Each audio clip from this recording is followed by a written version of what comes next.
Salam alaikum. On continue toujours dans la couche physique où nous allons aborder dans cette vidéo le concept de signal dans le réseau informatique.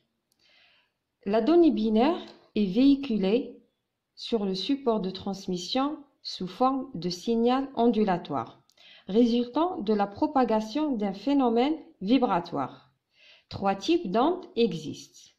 Les ondes électriques, utilisées dans le cas d'un support filaire, exactement un support filaire cuivré, tel que le câble coaxial ou la paire torsadée.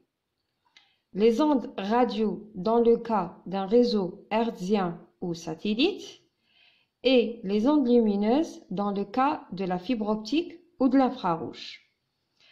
Le signal peut être soit sous forme de carré, il est appelé un signal numérique, ou sous forme de sinusoïdal, c'est-à-dire ne plus avoir de franc montant et de franc descendant, et il est appelé signal analogique. Deux questions qu'on se pose. À quel moment est utilisé chaque type de signal et comment la suite binaire est codée, c'est-à-dire traduite en signal. Dans l'ordinateur, les 1 et les 0 sont représentés par la présence d'une impulsion ou non d'une présence d'une impulsion électrique. Ce type de représentation n'est pas utilisable sur un réseau informatique. En effet, il existe un appareil qui effectue la traduction du signal de l'ordinateur vers le réseau informatique et inversement. Et il est appelé convertisseur en bande de base. L'appareil en question est la carte réseau.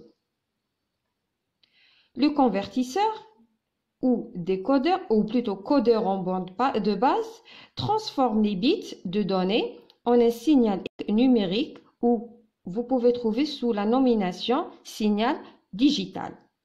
Ce signal se présente sous forme d'une suite de niveaux de tension ou dans des amplitudes où les voltages sont choisis parmi un nombre fini de possibilités.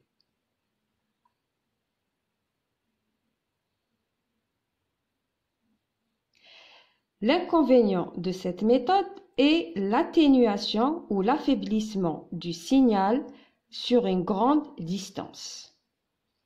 On peut augmenter un peu les distances grâce à l'utilisation des répéteurs. Ceux-ci réforment le signal et le rendent à nouveau carré. Mais on ne peut utiliser qu'un nombre limité de répéteurs. Ainsi, la transmission en bande de base est principalement réservée aux réseaux locaux. Plusieurs codages de bandes de base existent. On commence par le premier codage appelé le NRZ ou le No Return to Zero. Sachant que nous sommes dans une transmission série synchrone, le codage NRZ utilise une tension positive pour représenter le 1 et une tension ou un voltage négatif pour représenter le 0. Ainsi, la valence est égale à 1. Donc, pour cet exemple, et en suivant toujours le principe du codage NRZ, donc pour le 1, on va lui donner un voltage positif et pour le 0, un voltage négatif. Voltage positif, voltage positif, voltage positif, voltage négatif, voltage négatif, voltage négatif, positif, négatif, positif et négatif. Et on obtient ce type de signal numérique. À savoir que le codage NRZ est utilisé dans les liaisons série, soit RS232.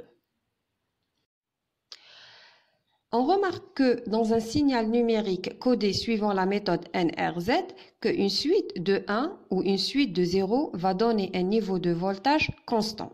Ainsi, avec la méthode NRZI, le Non-Return to Zero Inverted, cette méthode, elle propose que pour le 1, on change de voltage d'un voltage positif vers un voltage négatif ou d'un voltage négatif vers un voltage positif, et pour le 0, pas de changement de voltage. Ainsi, et toujours avec le même exemple sur lequel on est en train de travailler avec.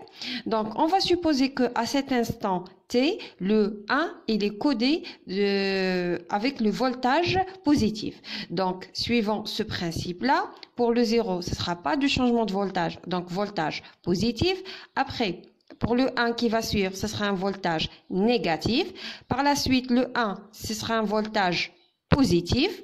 Après, voltage négatif. Après, ici, le 0, ce sera pas de changement de voltage. Pas de changement de voltage, pas de changement de voltage. Maintenant, pour le 1, on doit changer de voltage. Donc, ce sera un voltage positif. Après, pas de changement de voltage. Le 1, voltage négatif et pas de changement de voltage. Et on obtient ce type de signal.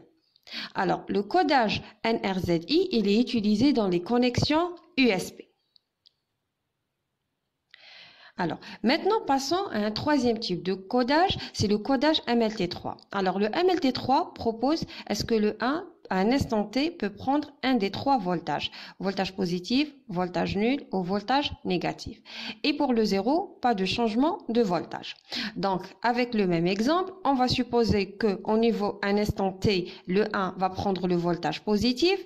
Maintenant, pour le 0, pas de changement de voltage. Donc, ce sera le voltage positif. Maintenant, pour le 1, donc on passe au voltage inférieur qui est le voltage 0 ou le voltage nul.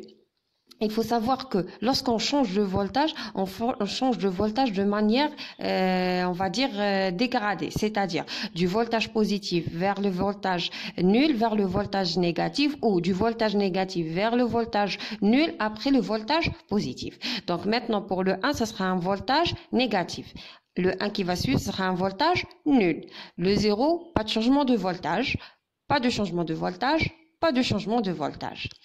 Maintenant, pour le 1, ce sera un voltage positif. Après, pas de changement de voltage.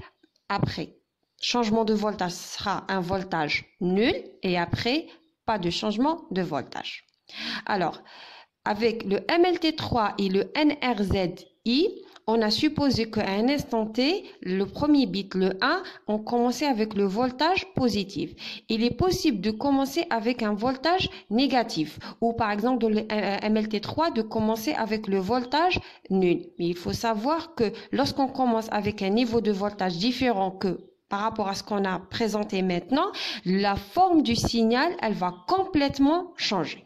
Alors revenons avec le MLT3. Le MLT3, c'est un codage qui est utilisé dans les connexions Fast Ethernet, le 100 base TX ou le 100 base T4 et ATM.